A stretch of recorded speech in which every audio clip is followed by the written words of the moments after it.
कल्याणी द्विवेदी जी प्रयागराज से। श्री हरिवंश महाराज जी। महाराज जी राधे राधे। महाराज जी आपके चरणों में कोटि कोटि प्रणाम। गुरु महाराज जी मैं एक छात्रा हूँ।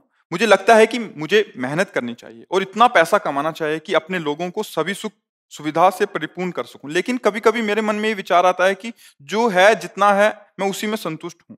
मुझे क्या भावना रखनी चाहिए, मेरा मार्गदर्शन करें। मुझे समझ जथा लाभ संतोष सदा, काहू शोक कछु न चहोंगो।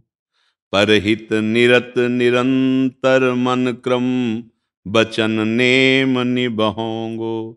मुझे प्रभु ने जितना दिया है, जितना देंगे, प्रयास मैं करूंगी, फल उनके हाथ में है। जितना मिलेगा उतने में संतोष करूंगी और मन वचन कर्म से परिवार या समाज या राष्ट्र जितना बन सकेगा, हम मन से वचन से कर्म से सबको सुख पहुंचाएंगे। संतोष रूपी धन सबसे बड़ा धन है। संतोष ना हो तो अरबों असंख्यों रुपए होने पर भी वो अशांत चित्त विषयों में भटकता हुआ, वो तृष्णा से व्याकुल होता हुआ अशांत, जहां अशांति वहां अशांत से कुतः सुखम, वहां सुख कहाँ है? तो धन से सुख नहीं है, धर्म से सुख है। ये सबके दिमाग में भ्रम बैठ गया है कि जितना हम धन एकत्रित कर लेंगे उतना सुखी हो जाएंगे। आप बाहरी वस्तुएं संग्रह कर सकती है लेकिन हृदय शांत नहीं होगा।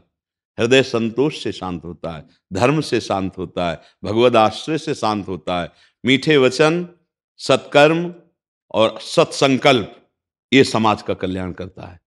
हम धन किसी को दे दें, वो शराब पिए, व्यभिचार करे, जुआ खेले, उसका हित होगा क्या? अमंगल होगा। अगर हमें धन का बल है तो वो नाशवान है, अगर हमें भगवान का बल है, नाम का बल है, तो ये अविनाशी है, ये सच्चिदानंद है। हमें लगता है अगर हम धन की तरफ झुकेंगे तो हम कुछ भी करने के लिए तैयार हो जाएंगे। आज हमारी समाज चरित्रहीन होती जा रही है, धर्म भ्रष्ट होती जा रही। प्रधानता सुख भोग, कहां से? धन से। क्यों? क्योंकि धन से भोग संग्रह होगा और भोगों में सुख है। यही माया जादूगरनी का चमत्कार है कि आए थे हम सत्य वस्तु की प्राप्ति के लिए, परमानंद की अनुभूति करने के लिए, क्योंकि भगवान के अंश हैं, और भटक गए इसमें। अगर पैसे में सुख होता तो जितने पैसे वाले हैं सब हाथ उठा के बोल देते कि मैं सुखी हो गया। लेकिन ऐसी दुर्दशा है क्योंकि तुमसे तो अपनी बात कोई बताएगा नहीं, हमसे सब मिलते हैं। हमें पता है पैसे में अशांति ही अशांति है। अगर भगवान का नाम नहीं है, धर्म नहीं है, तो कोई भी कहीं भी बैठा हो वो अशांत ही है। और अशांत से कुता सुखम, जिसका चित्त अशांत है वो सुख कहाँ है? एक आदमी बैठा था गंगा के किनारे, ऐसे लहरें देख रहा था बड़ी प्रसन्न मुद्रा में। उसका दोस्त आया, बोला ए कुछ करो, बैठे क्यों हो? करेंगे तो क्या होगा? धन मिलेगा। धन मिलेगा तो क्या होगा? भोग सामग्री एकत्रित होगी। भोग सामग्री एकत्रित होगी तो फिर क्या? बोले शांति से भोगेंगे। बोले भोगों में कहीं शांति है? त्यागात शांति निरंतरम, और वो शांति का मैं भोग अभी कर रहा हूं। गंगा जी के पावन तरंगों को देखकर अपने मन को प्रभु में लगा रहा हूं। जो तुम सब करने के बाद सोच रहे हो तो भी नहीं मिलेगा, क्योंकि तुम सोच रहे हो भोगात शांति निरंतरम, भोगों को भोगने के बाद शांति मिलती है। और भगवान गीता जी में कह रहे त्यागात शांति निरंतरम। तो बात यह कि हम अपनी शांति को भंग करने के लिए धन का आवाहन करते हैं। जो हमारे भाग्य में दुख लिखा है कोई नहीं चाहता, बरबस आ ही जाता है, ऐसे सुख आ जाएगा। हम कर्तव्य का पालन करें, धन की आकांक्षा से नहीं, कर्तव्य का पालन कर्तव्य की पूर्ति के लिए करें। धन तो अपने आप अन मांगे आगे आवेगो, जो पल लागे पल को, श्री स्वामी हरिदास जी महाराज कह रहे हैं। तो इसलिए अगर धन में प्रधान बुद्धि हुई तो फिर बहुत गड़बड़ हो जाता है। अब चाहे हिंसा करनी पड़े, चोरी करनी पड़े, कुछ भी, धन हमें चाहिए। और जब धर्म की प्रधानता होती है तब वो पावन धर्म हमें सुख शांति प्रदान करता है। तो बच्चा धर्म की प्रधानता रखो, संतोष की भावना रखो और प्रभु का नाम जप करो, और मृदुवाणी, पवित्र आचरण और दृढ़ संकल्प, ये सबको सुख प्रदान करने वाला है। मन से अच्छे संकल्प करो, शरीर से अच्छी चेष्टाएं करो, वाणी से बढ़िया अमृतमय वचन बोलो। पैसा थोड़ी लगता है वाणी से मृदु बोलने में। तो इससे हम समाज की सेवा करें, जो हमारे पास उसी से काम बन जाएगा। देखो, अगर हमारे पास 4 रोटी हैं और 2 हम पा लेते हैं और 2 भूखे को दे देते हैं तो हम बहुत बड़ी यज्ञ कर ली, क्योंकि हमारे पास इतना ही है। अगर हम अधर्म से खूब लाखों रुपए कमाए तो वो किसी को सुख शांति नहीं प्रदान कर सकता। आप अधर्म से कमाया हुआ पैसा जिसको भी देंगे वो उसको अशांत कर देगा, वो पापाचरण में लगा देगा, क्योंकि मलिन आचरण से प्रकट हुआ अर्थ मलिन भाव ही पैदा करेगा। तो अर्थ की प्रधानता रखने में मलिनता बढ़ने की संभावना है, धर्म की प्रधानता रखने में निर्मलता की तरफ हम चलेंगे। निर्मलता ही शांति है, निर्मलता ही सुख है, निर्मलता ही सबसे बड़ी समाज की सेवा है। क्यों बच्चा, आपको कोई संशय? जी संजय केला जी। राधे राधे गुरु जी। जी राधे राधे गुरुजी। गुरुजी, आजकल संयुक्त परिवार की प्रथा लुप्त सी हो गई है, परंतु वृद्धाश्रम की संख्या बढ़ रही है। मुझे गुरुजी, यदि परिवार के आधार स्तंभ ही साथ ना होंगे तो हम कैसे आदर्श समाज राष्ट्र का निर्माण कर पाएंगे? बिल्कुल बिल्कुल सच्ची बात है बच्चा। इस बात पे हम भी चिंतित रहते हैं, क्योंकि आज हमारी नई समाज में ये सब, हम हर एकांतिक में ये जरूर कहते हैं माता पिता की सेवा करो। आजकल माता पिता भी अपने कर्तव्य से चूक रहे हैं, तो ऐसे बच्चों के संस्कार दिए जाते हैं कि बच्चे उनको घरे से निकाल देते हैं। माता पिता अपने संस्कार अगर सही बनावें और बच्चों को सही उपदेश दें तो बच्चे आदर्श बच्चे बन सकते हैं, क्योंकि उनको संसार का ज्ञान नहीं है। सच्चे गुरु माता पिता प्रथम होते हैं, वही जैसे उनको उपदेश देते हैं। अब आजकल स्वयं में संस्कार नहीं भागवती, अगर बच्चा थोड़ा भक्ति भी करने लगे तो माता पिता उसका विरोध करने की सोचते हैं। फिर वो जब भक्त नहीं बनेंगे तो अभक्त बनेंगे, और भक्त बनेंगे तो तुम्हें डंडे से पीटेंगे और घर से निकाल देंगे। उनको ये पता नहीं था कि मोह के द्वारा दी हुई शिक्षा हमारे ऊपर ही भारी पड़ेगी। अगर माता पिता सत्य धर्म से चले और बच्चों को थोड़ा नाम जप और सत्य धर्म सिखाएं तो आगे चलकर बच्चे झुक के पैर छुएंगे उनको और उनको भगवान के समान रखेंगे। तो जब संस्कार ही बिगड़ गए, अच्छा उनको मित्र भी ऐसे मिलते हैं जो व्यसन सिखाते हैं, जो व्यभिचार सिखाते हैं, जो गंदे आचरणों में ले जाते हैं। अब उसके लिए धन की आवश्यकता होती है, धन माता पिता के हाथ में है। अब वो चाहे माता पिता को दंड देना पड़े या मारना पड़े या कुछ भी करना पड़े, धन चाहिए, क्योंकि व्यसन के बिना, व्यभिचार के बिना वो रह नहीं सकते, और इन सबके लिए धन चाहिए। तो वो अपने पिता माता की संपत्ति पर नजर करके, कितने ऐसे केस हैं आप देखो, जो अपने माता पिता की हत्या कर दी, या माता पिता को पीट दिया, या माता पिता को बड़े स्तर से, जिनके हजारों करोड़ रुपए हैं, उन्होंने अपने माता पिता को निकाल दिया। औरों की तो बात क्या। तो क्या है, बुद्धि भ्रष्ट होती चली जा रही है। इसीलिए हम सब समाज से प्रार्थना करते हैं कि भगवान की प्राप्ति के लिए ना सही, लेकिन जीने के लिए हमें जो मनुष्यता चाहिए उसके लिए तो हम नाम जप करें ना। शराब पीना, बेविचार करना, मांस खाना, जुआ खेलना, चोरी करना, ये गंदे आचरण तुम्हें कभी सुख नहीं दे सकते, कभी नहीं देंगे। करके देख लो, जो कर रहे हैं देखो ना, परिणाम देखो। हाँ, जीवन नष्ट हो जाता है। अब ये हम कैसे इससे बचे? तो हमारी बुद्धि ठीक होनी चाहिए। तो उसके लिए राधा राधा राधा राधा, कुछ समय थोड़ा नाम जप करो। थोड़ा अगर नाम जप करोगे तो बचा लेगा आपको, गंदे आचरणों से बचा लेगा। तो आज समाज तो बिगड़ता चला जा रहा है। गुरु जी, ये संयुक्त परिवार टूटे जा रहा है। हाँ बिल्कुल, हम और तो वृद्धाश्रम बढ़े जा रहे हैं। हाँ, और आप बच्चा समझो, पति पत्नी के विश्वास में फर्क पड़ गया, भाई भाई के प्यार में फर्क पड़ गया, नहीं पड़ रहा है। मतलब आज जो संबंध एकदम अमृत जैसे थे, कि पति पत्नी में कभी अविश्वास हो सकता है? पत्नी को अपनी पति पर डाउट है कि कहीं ये हमारे जीवन का नाश ना कर दे, और पति को पत्नी से डाउट है। दोनों के चरित्र में एक दूसरे पर संशय है। अब कैसे जीवन, मतलब कितना नर्क में जीवन होगा, सोचो।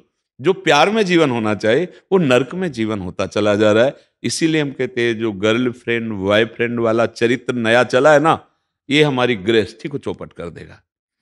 एक बॉयफ्रेंड से ब्रेकअप, दूसरे बॉयफ्रेंड से संबंध, फिर उससे ब्रेकअप, फिर तीसरे से संबंध। अब वो पति प्रेमी होगी या वो पत्नी प्रेमी होगा? नहीं होगा। अब इनका गृहस्थ कैसा बनेगा जाके, फिर इनके बच्चे कैसे होंगे? बस तो वही बच्चे फुटपाथ में माता पिता को भेज देते हैं कि अब अपना जीवन गुजारो, क्योंकि तुम्हारा चरित्र ठीक नहीं रहा है। हमारे चरित्र ठीक नहीं तो हमारे बच्चों के चरित्र कैसे ठीक हो जाएंगे? हमें यही लगता है कि शास्त्र, स्वाध्याय, सत्संग और नाम जप, यही आपको सुधार सकता है, ये आपकी बुद्धि पवित्र करेगा। बहुत गरीबी में देखा गया है कि भरपेट भोजन नहीं, लेकिन परिवार में बड़ा प्रेम है। पति पत्नी भाई परिवार सब एक, मतलब एक सामूहिक परिवार में बैठ करके ना नमक रोटी खाते हुए भी बहुत प्रसन्न। आज सब कुछ है, आधुनिकता बढ़ गई है, लेकिन जिस भाई के लिए भगवान राम जी रो रहे लखनलाल के लिए जब वीर घाती, वही सहोदर भ्राता को थोड़े से अर्थ के बंटवारे के लिए वो उसको मार देता है। क्या ये परिवार है? अरे भाई तू मेरा बड़ा भाई, पिता की तरह ले जा, हम मेहनत करेंगे और कमा लेंगे, पैर छू के दे देना चाहिए। या छोटा भाई है, चल बेटे की तरह जो कोई बात नहीं। बुद्धि में क्षमता नहीं रह गई है। अगर नाम जप, सत्संग और शास्त्र स्वाध्याय नहीं है तो कोई किसी को सुधार नहीं पाएगा, क्योंकि कलयुग के द्वारा बुद्धि भ्रष्ट और मलिन होती चली जा रही। हमारी इंद्रियां इतनी गंदी आदतों से युक्त हो गई कि अब पति प्रेम होना, पत्नी प्रेम होना और पवित्र आचरण से रहना बहुत कठिन हो रहा है। दूसरे की बेटी तुम्हारे घर में बहू बन करके आई है, तुम अपनी बेटी के साथ कैसा व्यवहार करना चाहिए वो खुद जानते हैं, तो उसके साथ कैसा व्यवहार होना चाहिए। ठीक है, जो बेटी अपने माता पिता से विलग होकर तुम्हें माता पिता मान करके आए, बहुत प्यार देना चाहिए। ऐसे ही बहू को चाहिए कि अपने माता पिता के साथ तुम कैसा बर्ताव करती, अपने पति के माता पिता के साथ कैसा बर्ताव कर रहे। इस तरह की बुद्धि विपरीत होती चली जा रही है कि परिवार का कोई भी संबंध, मृदुता ही नहीं रह गई है। सास बहू में मृदुता नहीं, पति पत्नी में मृदुता नहीं, भाई भाई में मृदुता नहीं, पिता पुत्र में मृदुता नहीं। तो अब परिवार क्या रह गए? एक कलह है, एक अशांति, एक क्रूरता। पड़ोस पड़ोस में, जब घर में नहीं तो पड़ोस पड़ोस में क्लेश, अशांति। तो मतलब अशांति बढ़ती चली जा रही है। तो इसीलिए भगवान नाम जप, शास्त्र स्वाध्याय और सत्संग अति अनिवार्य है। और जिनके घर में भक्ति होगी तो आप देखिएगा अन्य घरों से उसके घर में शांति होगी। अगर वास्तविक भक्ति है तो, नाटक वाली तो नहीं, फिर वो तो माया तांडव करेगी। अगर वास्तविक भक्ति है तो थोड़ा धैर्यवान, गंभीर और शांत परिवार दिखाई देगा। नहीं छोटी छोटी बातों में खूब चौड़े पे आकर के मारपीट, लड़ाई झगड़े, तो परिवार का जो मृदुता, जो एक प्यार, एक जो आप कह रहे सामूहिक, वो सब हट रहा है। एक जो परिवार का प्यार है नहीं, जो परिवार में जो ईगो आता है कि छोटे भाई ने काम नहीं किया, बड़े भाई को ईगो आ गया कि मैं ज्यादा कमा रहा हूँ, छोटा कमा रहा हूँ। देखो जब तक नाम जप नहीं होगा ना, तो काम, क्रोध, लोभ, मोह, मद, मात्सर्य, मेरे से आगे बढ़ा जा रहा है, या ईर्ष्या, या ये 6 महान सुभट दोष है, और इसी के अंदर सब होंगे। काम, क्रोध, लोभ, मोह, मद, मत्सर। मत्सर में ईर्ष्या भी आ जाती है। अगर हम नाम जप करेंगे, भगवान का आश्रय लेंगे, तो इन 6 विकारों पर विजय प्राप्त करेंगे, तो अपने आप ठीक हो जाएंगे। अब इन पर तो किसी का ध्यान नहीं है, बाहर के दुश्मन बनाते चले जा रहे हैं, अंदर के दुश्मन हमें खोखला कर रहे हैं, नष्ट कर रहे हैं। ये काम, ये क्रोध, ये लोभ, ये मोह, ये मद, ये मत्सर। देखो काम कितना भयानक दुश्मन है। अगर वो अपने पे आ जाए तो जो बच्चे हमारे पोषण करने के अधिकार के हैं, उनका शोषण करना नहीं लगे। देखो आप समाज में तो देखो ना, जो हमारे द्वारा संरक्षणीय हैं उनके साथ हम ऐसा। काम, क्रोध, जिनकी हमें पूजा करनी चाहिए, चरण पूजा, उनके ऊपर हम प्रहार कर रहे हैं, देखो क्रोध का। लोभ, जो हमें बिल्कुल क्रिया नहीं करनी चाहिए, लोभ के कारण वो क्रिया हम। ये महान शत्रु काम, क्रोध, लोभ, मोह, मद, मत्सर, इन पर विजय प्राप्त करने के लिए भगवान का आश्रय और नाम जप, वही हम बार बार चीख चीख के कहते हैं। कैसे भी हो, अच्छा नाम जप में ना नहाओ, ना पवित्र हो, जैसे भी हो, राधा राधा राधा राधा, उसके लिए थोड़ी नियम है कि आप स्नान करके बैठो, नहीं जैसे हो। शौचालय में वहां भी बोल सकते हो राधा राधा, कृष्ण कृष्ण कृष्ण। नाम के लिए अपवित्र पवित्रो सर्वावस्थांगतो पिया या स्मृत पुंडरीकाक्षम सवायाभ्यांतरा शुचि। हृदय पवित्र हो जाएगा, बुद्धि ठीक हो जाएगी, बढ़िया आनंद आ जाए। पर कोई नाम जप नहीं कर सकते, घंटों चाहे प्रपंच की बातें कर ले। अगर नाम जप होने लगे तो सब सुधार हो जाए। नाम जप से सब बुद्धि, सबकी बुद्धि पवित्र हो जाएगी। पर आप देखो नाम जप में कहां, अच्छा साधु संघ में कितने लोग आते हैं, जो आते हैं उनमें कितने बात स्वीकार करते हैं, और जो स्वीकार करते हैं उनका जीवन परिवर्तित हो रहा है। अगर स्वीकार ना करोगे तो आना भी आपका एक पुण्य जैसा होगा, लाभ तो मिलेगा नहीं। तो हमें लगता है सत्संग सुना जाए, नाम जप किया जाए और शास्त्रों का स्वाध्याय किया जाए।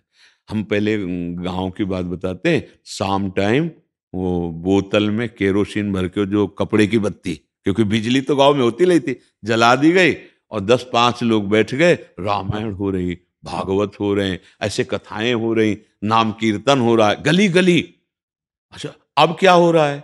चल रहा है मोबाइल, गेम खेल रहे हैं, गंदी बातें देख रहे हैं, गंदे आचरणों की पुष्टता उनसे हो रही। अब कैसे संस्कार बनेंगे? किसी को समय रामायण भागवत पढ़ने का, किसी को समय माला जपने का, गेम से फुर्सत नहीं, मोबाइल से फुर्सत नहीं, सोशल मीडिया से फुर्सत नहीं, देखते ऐसे ऐसे करते चले जा रहे, देखते चले जा रहे। तो ये बहुत मतलब कलयुग का प्रभाव बढ़ रहा है। बड़े भाग्यशाली जन हैं जो भगवान का नाम जपें, अपने माता पिता की सेवा करें अपने घर में। यार अनाथालय में अगर तुमको जन्म लेते ही अनाथालय में भेज देते, तुम्हारी सोच न उठाते, तो तुम इतने सयाने न होते। उन्होंने छाती का दूध पिया के तुम्हारी सोच फेंक कर, तुमको सूखे में सिलाकर, गीले में रहकर तुमको महान बनाने की कोशिश की, और उन्हीं माता पिता को बाद में धक्का मारकर अनाथालय में भेज दोगे, तो तुम्हें धक्का मार के यमदूत नरक भेज देंगे पक्का, क्योंकि अपराध बन रहा है ना। इसलिए नाम जप सबसे प्रार्थना है, अपनी तरफ से हम प्रार्थना करें। सब प्रश्नों का एक ही समाधान है, यदि आप अपने आचरणों को सुधार लेंगे, आप गंदा नशा नहीं करेंगे, व्यभिचार नहीं करेंगे, गंदा भोजन नहीं करेंगे, गंदे आचरण नहीं करेंगे, और नाम जप करेंगे, तो हर प्रश्न का उत्तर आपको घर बैठे मिल जाएगा, अंदर से मिल जाएगा। नहीं, यूट्यूब में सुन लीजिए, आपका कोई प्रश्न करेगा, उत्तर आपके पास पहुंच जाएगा। कम समय होने के कारण, शरीर अस्वस्थ होने के कारण, बहुत लोग होने के कारण हो सकता है आपके प्रश्न का उत्तर ना हो। तो अगर आप ईमानदारी से अच्छे आचरण करेंगे, नाम जप करेंगे, तो आपको घर बैठे उत्तर मिल जाएगा आपके ही प्रश्न का, चाहे यहां से मिल जाए या यहां से मिल जाए। वो कोई प्रश्न करेगा, उत्तर आपके पास पहुंच जाएगा सुनने में, या आपके हृदय में आ जाएगा, क्योंकि गुरुदेव अखंड मंडलाकारम व्याप्तम येन चराचरम। और आचरण सही ना करो, नाम जप न करो, तो यहां बैठने पर भी विशेष लाभ नहीं मिलेगा। लाभ मिलेगा बात मानने का।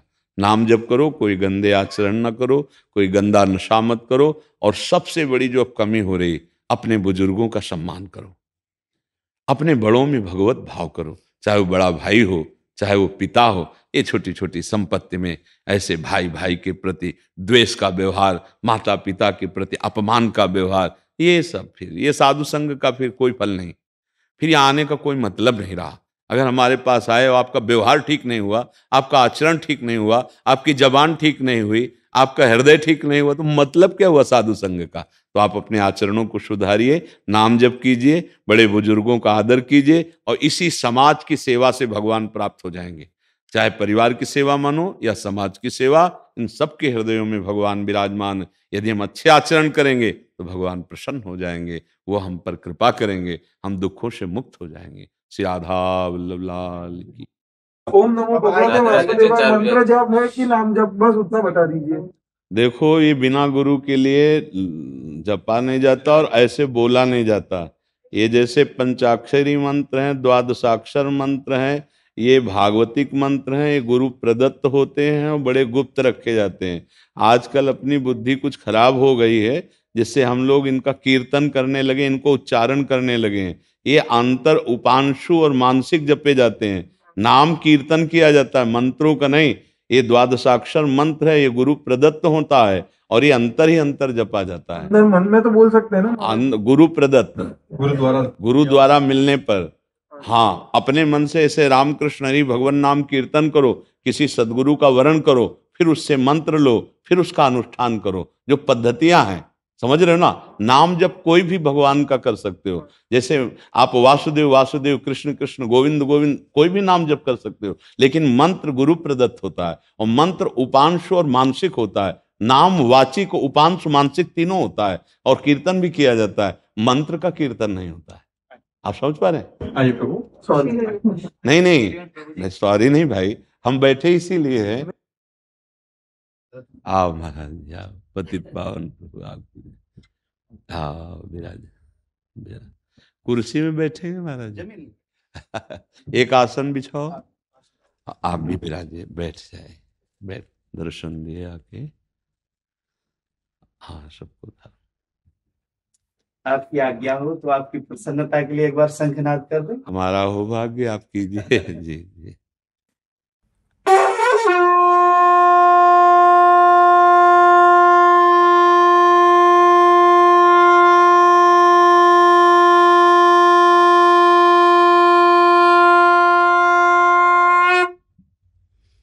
बहुत सुंदर भगवत स्वरूप नाम। बंदऊ संत समान चित हित अनहित नहीं कोय, अंजलिगत सुषमन जिन सम सुगंध कर दो। संत सरल चित जगत हित जान, स्वभाव सुने बाल विनय कर कृपा, श्री राम चरण रति दे। आपके श्री चरणों में यही प्रार्थना लेके आए हैं कि भगवान के श्री चरणों में हमारी प्रीति दृढ़ हो और उत्तरोत्तर वृद्धि को प्राप्त हो। वो तो है महाराज जी, वो तो आप में है। आप भगवान के नित्य दास हैं, जगत मंगल के लिए ही आप आए हुए हैं। जो भगवान के पार्षद हैं वो भ्रमण करते हुए जगत मंगल करते हैं, भूले हुए जनों को उनके असली स्वरूप की याद दिलाते हैं। जो हम भूल करके इस माया के नाटक को सत्य समझने लगते हैं और इसमें वो भूल करते हैं जो भगवत विमुख कर देती है, तो भगवान के पार्षद जन उनको चेताते हैं, सावधान, तुम इसलिए नहीं आए हो, तुम जिसलिए आए हो उसके विरुद्ध जा रहे हो। आप सही मार्ग का अनुसरण, बिन विवेक वैराग्य भक्ति बिन सत्य नये को मानो, भगवत विमुख कपट चतुराई सो पाखंडे जानो। वो भगवत पार्षद पाखंड का नाश करते हुए सच्चिदानंद में स्थिति प्रदान करने के लिए वो भ्रमण करते हैं, या वो एकांत बैठकर संकल्प करते हैं, सर्वे भवन्तु सुखिनः सर्वे सन्तु निरामया सर्वे भद्राणि पश्यन्तु माँ कश्चित् दुख भाग्। आप तो भगवत पार्षद हैं, जो भगवान का पार्षद वो जगत मंगल के लिए आया हुआ है। हाँ, ये भक्तों की दैन्यता होती है कि वो मांगते हैं, दाता होते हुए भी वो उसी की मांग करते हैं। ये भगवत प्रियता होती है। जैसे भरत जी प्रेम समुद्र स्वरूप हैं, पर प्रयागराज जिसे कह रहे हैं कि चार पदार्थ भंडारू, आपके पास तो धर्म अर्थ काम, महाराज मुझे ये तो चाहिए नहीं। यद्यपि मैं भीख मांगने का अधिकारी नहीं हूं, भरत जी कह रहे हैं, पर फिर भी अपने धर्म का त्याग कर मैं भीख मांग रहा हूं। क्या मुझे अर्थ न धर्म न काम रुचि गति न चाहो निर्वाण, जन्म जन्म रति राम पद यह वरदान। मुझे और कुछ नहीं चाहिए, भगवान के चरणों में प्रेम, और जबकि वो प्रेम समुद्र है। हाँ, आरति काहन करे कुकर्मो, मांगो भीख त्याग निज धर्मो, भरत जी महाराज कह रहे। तो ये भगवत पार्षदों का स्वभाव होता है, वो दैन्य भाव से भगवान की प्रियता में डूबे हुए वो प्रियता की चाह और करते हुए मांगते रहते हैं। यद्यपि वो प्रियता की मांग करके भगवान की प्रेम लक्षण और भक्ति का स्वरूप प्रकाशित करते हैं। आप तो भगवत पार्षद ही है सरकार, आपने ही सिखाया है, पूज्य गुरुजनों ने बड़ों ने सिखाया है जी कि जो भगवत प्रेम पथ है जी उसमें स्वार्थ और अभिमान ही बाधक है जी और इस जगत को, ये जगन्नाथ की विश्व वाटिका को जी जो हमारे अपने अंदर इस राष्ट्र, ये तो साधना की भूमि, उपासना की भूमि है। जी यहाँ गौ माता, जी संत महापुरुष, ब्राह्मण देवता, सती माताएं, हाँ, जो हमारे दानशील निर्लोभी सत्यवादी, ये जो हमारे चरित्र के 7 स्तंभ हैं, गोभिर विप्रैश्च वेदैश्च सतिभिः सत्यवादिभिः लब्धैः दानशीलैश्च सप्तवीर धारते मही। इसमें पहले ही स्तंभ को लेके हमने इस देश के, मैं 2-3 दशक से तस्करों से लड़ रहा हूँ। ये मेरे इंडियन आर्मी के अधिकारी इंटेलिजेंस से जुड़े हैं और इन लोगों ने, एक मेरे बड़े भाई आर्मी में थे, वो शहीद हो गए, इन लोगों के साथ में थे। तो कश्मीर से उनका पार्थिव शरीर नहीं आया। मैं काशी विश्वविद्यालय में पढ़ता था, तब मैंने गंगा जी में लेके संकल्प लिया कि अब ये जीवन भी राष्ट्र है स्वाहा। बिल्कुल जी। तो परम वैभवन ने तो मेता स्वराष्ट्रम, महाराज जी उस विषय को लेके जो आज बीमारी और बुराई बढ़ती जा रही है देश के अंदर, इन चीजों को लेके ये पूरा हमारा राष्ट्रीय शत्रु संहारक एक संगठन है। जी जी। क्योंकि ये बाउंड्री पे तो खड़े रहे गरीब किसान मजदूर के बेटे, देश के अंदर आ रहे हैं महाराज जी। तो देश का जो ये अंग्रेजी स्ट्रक्चर है, यही हमारे गाय को नष्ट कर रहा है, यही हमारे ब्राह्मणत्व को नष्ट कर रहा है, हमारे गुरुकुलों को नष्ट कर रहा है, साधुता को भी नष्ट कर रहा है। और ये जो इसमें महाराज जी जो हाइब्रिड सीड आ गया, जो हमारा आहार, जिसको आप बार बार कहते हैं, आहार शुद्ध सत्य शुद्धि युक्ताहार विहारस्य युक्तिष्ठस्य कर्मसु, तो आपकी सारी बात को लागू करने के लिए राष्ट्रीय शत्रु संहारक संघ ने बेल्ट कसी है कि जो हमारे देश के महात्मा है, यही हमारे देश के मार्गदर्शक होने चाहिए। ये जो अंग्रेजी व्यवस्था हम लोग झेल रहे हैं, जबरदस्ती गुलामी, मानसिक गुलामी, हाँ, इसके लिए महाराज ये 3 स्तंभ, सती संत और सूर, 3 समारत राष्ट्र को सती संत और सूर, और 3 बेगारत राष्ट्र को कपटी कायर क्रूर। तो कपटी कायर लोग कपटी कायर और क्रूर लोगों ने वहां पर एक जबरदस्त अपना वो झंडा गाड़ रखा जी है कपटी, कायर और क्रूर, जी लेकिन ठेका ले रखा है कालनेमी की तरह हनुमान जी को दीक्षा देने का। जी जी तो महाराज जी बेल्ट कस लिए, जी जी ये किसान मजदूर के बेटे जी। और अपना ये परिवार है, हमें विश्वास है कि ये संत हमारा परिवार है। बिल्कुल सती संत और सूर एकजुट जी, हो जाइए, बिल्कुल। तभी ये कपटी कायर कूरों को अपन ऑपरेशन कर पाएंगे। जी। और अगर अपन इनके बहकावे में बैठे रहेंगे तो मुश्किल है। हाँ बिल्कुल बिल्कुल। और इसमें भजन बल काम करेगा ना। हाँ बिल्कुल। जितना हम भगवान का आश्रय और नाम जप ले अपने अंदर बलवान नाम का बल हमारे अंदर जब जागृत होगा तो देखो संतों ने संकल्प बल का लिया है। ये अस्त्र बल से प्रवीण है और आप शास्त्र बल से प्रवीण हैं। शास्त्र बल और अस्त्र बल दोनों की जरूरत है। हाँ, जो मूढ़ हैं वो अस्त्र बल को जानते हैं और जो थोड़ा विवेकवान है वो शास्त्र बल वहां काम कर जाएगा। मूढ़ के आगे शास्त्र बल नहीं है। ममता रतसन ज्ञान कहानी और तो उसके लिए और दोनों का अगर सही प्रयोग हो जाए तो निश्चित सुधार हो जाए, पर दोनों चाहिए। आपके श्री चरणों में कई प्रार्थना है जी। इस दोनों को इस तुलनात्मक जो आपने बात बताई कि हमारे एक हाथ में गीता और एक में गांडीव जी। गीता की सुनो तो जय जय जी, और नहीं तो गांडीव से सेवा है। बिल्कुल ठीक है।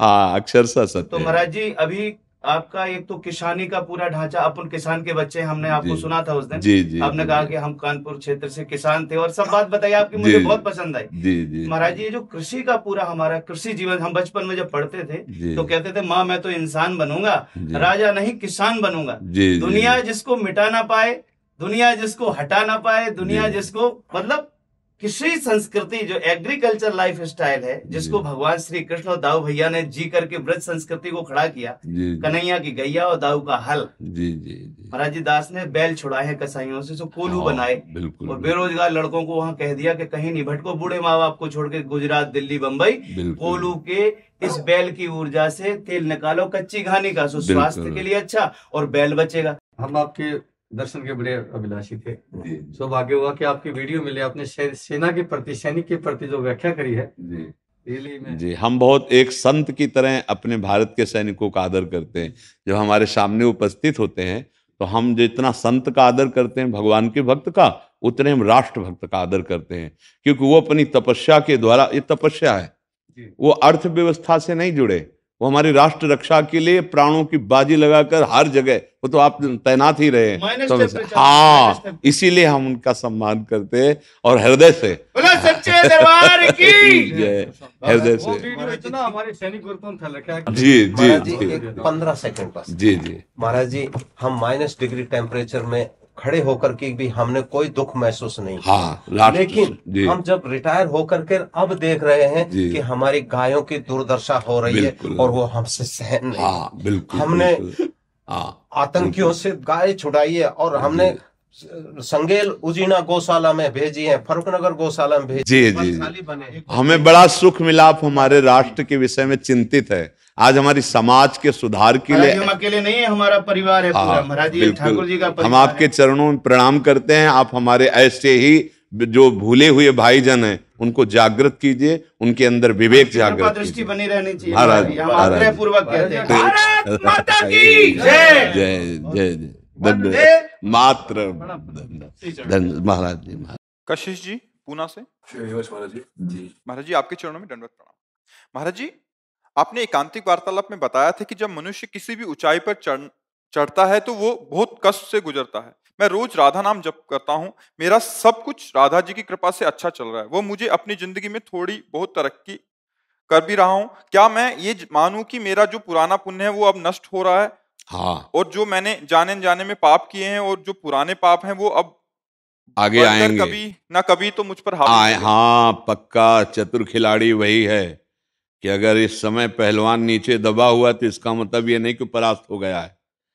वो हिम्मत और अपनी साहस को बटोर कर एक बार मुझे पछाड़ेगा। उस दिन का इंतजार करने के लिए हमें दंड बैठक लगा के पहले से तैयारी करनी होगी। तो हमको नाम जप, शास्त्र स्वाध्याय और क्षमता की तरफ दृष्टि, दुख सुख में समान भाव, लाभ हानि में समान भाव, जय पराजय में समान भाव, मान अपमान में समान भाव, ये हमारा बल है। हम क्षमता के द्वारा दुख सुख पर विजय प्राप्त करके परम सुख को प्राप्त होंगे। अभी पुण्य का क्रम चल रहा है। नहीं तो कोई कोई नाम प्रारंभ करते हैं और दुखद परिस्थितियां आने लगती हैं। तो क्या ये नाम का परिणाम है? नहीं। तो ऐसे ही नाम शुरू कर दिया, अब जो चाहो होता चला जा रहा है, तो क्या नाम का परिणाम है? नहीं। नाम का परिणाम त्रिगुणातीत होता है, मायातीत होता है, कालातीत होता है। नाम के परिणाम में भगवदानंद होता है, विषयानंद नहीं होता। विषयों की उन्नति ये तो पुण्यों से होती है। नाम माया पर विजय प्राप्त कराता है। नाम तीनों शरीरों से राग रहित करता है। नाम सच्चिदानंद भगवान को अधीन करके हृदय में प्रकाशित करता है। इस पर फूले नहीं, दुखावे तो भूले नहीं। दोनों बातें समझो। अनुकूलता, अरे ठीक है, कोई खास बात नहीं है। दिन है तो शाम आने वाली है, रात आने वाली है, रात है तो सुबह होने वाला है। इस पर कोई खास बात नहीं है। अनुकूलता प्रतिकूलता कोई खास बात है। हमारा इस समय चिंतन क्या चल रहा है? यदि हमारा कृष्णाकार चिंतन चल रहा है तो नाचने का मन करो कि अविनाशी का चिंतन हो रहा। अब हमारा बाल बांका भी नहीं हो सकता। अगर चिंतन नहीं हो रहा कि हमारे ऊपर तो बड़ी कृपा है, जो मैं चाहता हूं होता चला जा रहा है, तो कल आप उसी कृपा सिंधु को कोसेंगे। लिख लो कागज में। क्यों? क्योंकि ये अनुकूलता प्रतिकूलता को भगवान से नहीं जोड़ा जाता। ये कर्मों का परिणाम है। भगवान से जो हम जुड़े हैं वो अनुकूलता प्रतिकूलता में समता प्रदान करेंगे। सम। भारी दुख की स्थिति में भी मुस्कुराहट में कोई फर्क नहीं, भारी सुख की स्थिति में भी कोई अहंकार नहीं। ये भजन से प्राप्त होता है। हाँ, बड़ी से बड़ी दुखद परिस्थिति नहीं, देखो इतने ऐसे ऐसे पापाचरण करने वाले सब सुख सुविधाएं। सुदामा जी महाराज है, कई कई दिन भोजन नहीं मिलता, और कृष्णाकार वृत्ति है, भगवदाकार वृत्ति है। तो क्या हम कहेंगे उनको कि उनका भजन सही नहीं था? फिर इसके बाद द्वारिकापुरी जैसी सुदामापुरी बन गई, तो आप क्या कहेंगे? अब कृष्ण कृपा हुई? नहीं नहीं नहीं, कृष्ण कृपा पहले भी थी, अब भी है। वो समान रहे। सुदामापुरी बनने पर भी उनको कोई हर्ष नहीं हुआ, और कई कई दिन भोजन ना मिलने पर उनको कोई शोक नहीं हुआ, कोई ग्लानि नहीं हुई। वो वही कहते थे, मेरे मित्र श्री कृष्ण जिसमें राजी मैं उसी में राजी। हमारे यहाँ आचार्यवाणी में सबसे पहला है पद है, उसकी पहली पंक्ति है, जोई जोई प्यारो करे सोई मोहि भावे। बस इतनी। फिर वो तो सिद्धों की बात है, भावे मोहि जोई सोई सोई करें प्यारे। अभी तो हमें केवल इस बात पे उतरना है, जोई जोई प्यारो करे। विपरीत परिस्थिति आ रही, प्यारे मुझे कस रहे हैं कसौटी में। जैसे मटकी को अगर हम रस डाल दें कच्ची मटकी में तो फैल जाएगी। तो चतुर कुम्हार पहले उसे सूर्य के ताप में पकाता है, फिर अग्नि के ताप में पकाता है, फिर वो बाजार में रख देता है, कोई रस भर लो, अब ये फूटेगी नहीं जी। और अगर कच्ची मटकी में रख दे तो फूट जाएगा। तो हमें भगवदानंद प्रेम रस प्राप्त करना है तो हमारे हृदय को कसा जाएगा, उसे तपाया जाएगा। वो काम क्रोध लोभ मोह मद का विकार कोई असर न डाल पावे, तब मटकी तैयार हो गई, अब उसमें प्रेम रस डाला जाएगा। तो इसलिए भजन का फल है समता। दुख सुख में, शत्रु मित्र में, मान अपमान में, लाभ हानि में सम हो जाना। आपकी स्थिति अंदर से किसी भी प्रकार के विकार को प्राप्त नहीं हो रहे, सच्चे भजन का लाभ आपको मिल रहा है। हम भजन का फल नाशवान वस्तुओं की अनुकूलता को न देखें, ये तो प्रारब्धानुसार आती जाती रहती। नहीं, बड़े बड़े महाभागवतों में ऐसी परिस्थिति देखी गई कि खान पान तो, और भजन इतना है कि भगवान सेवक बने हैं, भगवान दासत्व को प्राप्त हो रहे हैं उनके। और स्थिति ये है कि भोजन की भी व्यवस्था नहीं। जैसे चीदर चिदरानी जी, एक से एक महापुरुष, नाका बांका जी, एक से एक महान भागवत हुए हैं। तो बच्चा, ये अनुकूलता पुण्यों से आ रही है, और अब आगे जो आने वाला है उससे लड़ने के लिए नाम का जप और बढ़ाओ और हिम्मत रखना कभी नहीं। तो फिर लोग कहने लगते हैं, अब भगवान की कृपा नहीं रही, और वो भगवान से फिर विपरीत भाव सोचने लगते हैं कि इतना जप किया और ऐसी परिस्थिति आ गई। पहली बात, यहां सब मरेगा। इसका नाम जानते हो क्या है लोग का? मृत्यु। यहां सब मरने वाला है, एक समय है उसका। चाहे कोई वस्तु हो, चाहे व्यक्ति हो, चाहे स्थान हो, कुछ भी हो, ये मृत्यु लोक में है। अर्थात मृत्यु, उसकी मृत्यु होगी, वो नष्ट होगा, वो परिवर्तनशील है, उस पर ज्यादा टिका नहीं जाए। चाहे अपना शरीर, चाहे दूसरे का शरीर, चाहे मकान, चाहे कुछ भी हो, इसका नाम मृत्यु लोक है। दूसरी बात, अपना यहां कुछ भी नहीं है। क्या है अपना? कुछ भी नहीं। ये सब माया रचित नाटक है।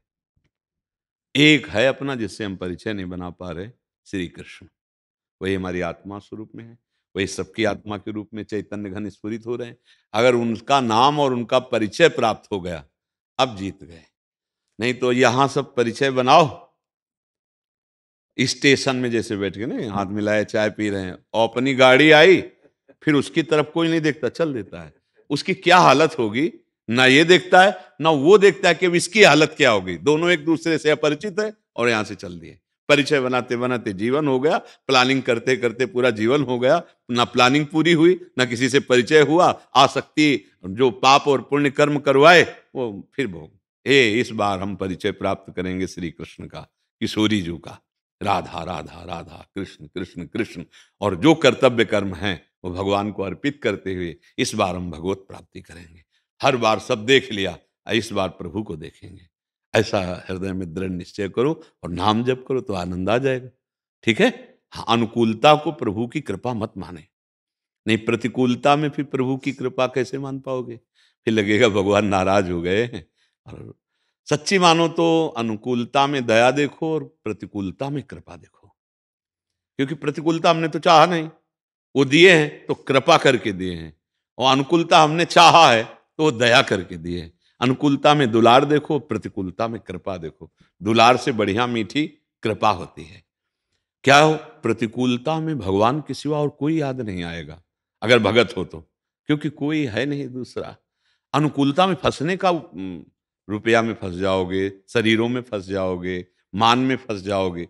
प्रतिकूलता, इसमें तो फंसने का कोई डर ही नहीं है, इसमें तो सीधा रास्ता केवल एक होता है, हरि शरणम, प्रभु अब आपके सिवा कोई नहीं। जहां जहां विपत्ति और प्रतिकूलता आई, उन महाभागवतों के हृदय में प्रभु का प्यार और बढ़ा है, प्रभु के प्रति समर्पण और बढ़ा है।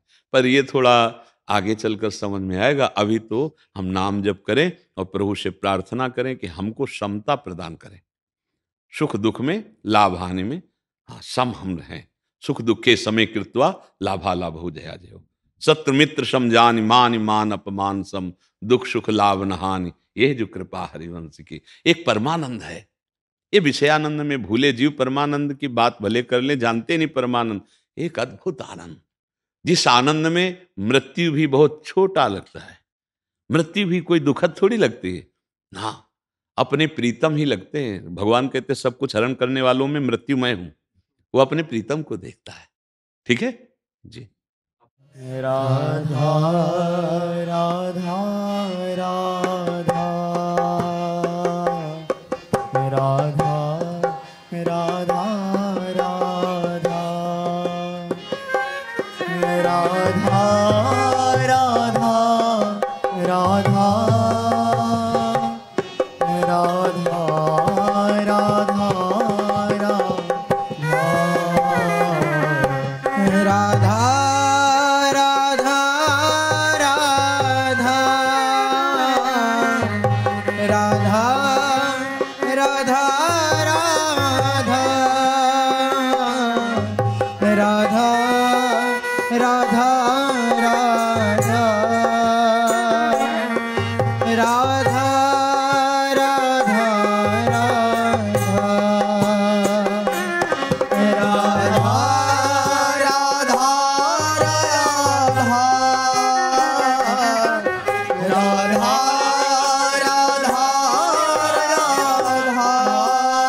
राधा राधा राधा राधा श्री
राधा